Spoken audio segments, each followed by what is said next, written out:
There was a preacher who was telling us a story that there's a time they were struggling as a family. They were struggling so much.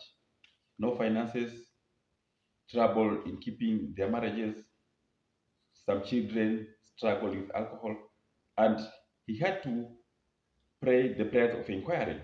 Then the Lord told them that they, their parents were selling alcohol some time back, and the alcohol were affecting other people's children.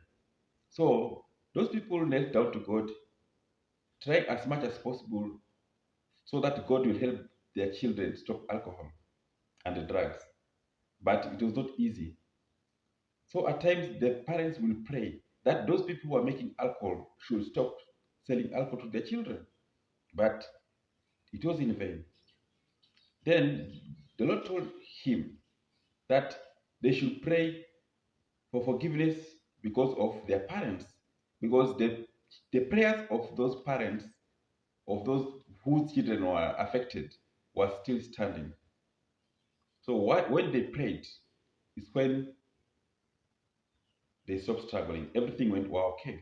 If your parents or your grandparents were involved in illegal activities, for example, they were receiving bribes to divert justice, there's high possibility you might be affected one day, not unless you prayed or they prayed for forgiveness. You have to repent on their behalf. At times, children suffer because of the sins of their parents. Even those who are street children, at times, no one even wishes to be a street child, but a parent can cause them so. If a parent is jailed, of course, children will suffer. So, if your parents was involved in drug trafficking, in selling drugs, alcohol to other children, and you yourself you are struggling, all your children are struggling, it's high time to repent on their behalf.